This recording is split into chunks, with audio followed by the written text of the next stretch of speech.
So here I am going to show you how easy it is to make a safe and secure social prescribing referral within Elemental. On the left-hand panel, you'll see a number of menu items. We're going to go to Client Tools and then scroll down to Express Referral.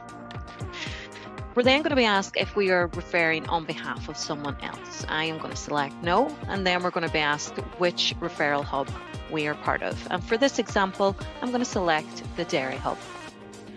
We're then taken to some contact information, and you'll notice that any field that is highlighted in orange is required. This means that you cannot progress with the referral unless you complete the highlighted information.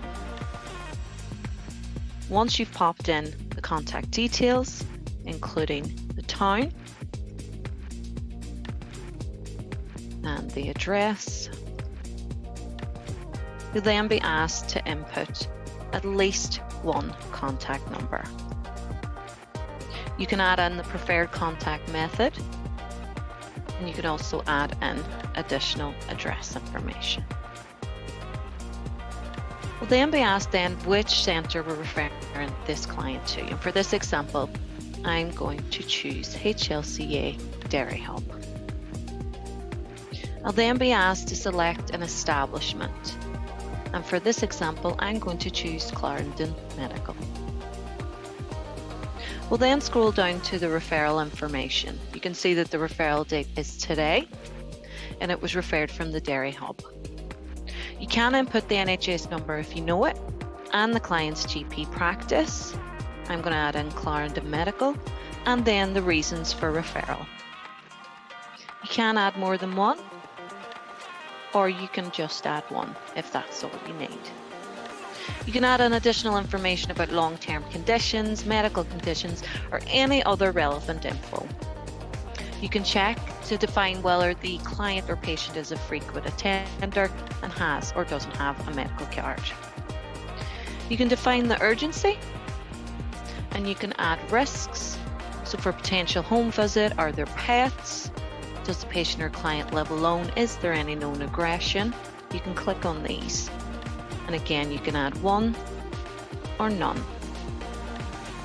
You can define whether the patient or client has access needs. So is there mobility issues? Is it an interpreter needed? But again, if there are no access issues, you can just leave that as none.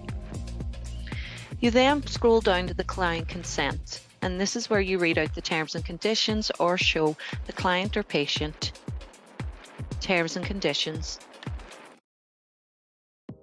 for their social prescribing referral.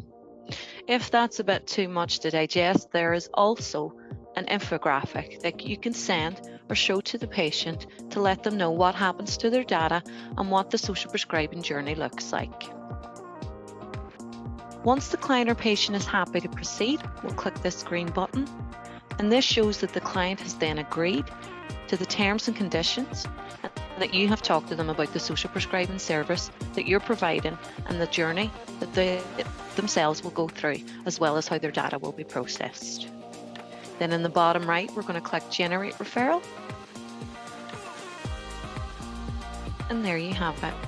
Referral has been generated successfully, and update emails are being sent to the relevant 2 hub workers in the Dairy Hub.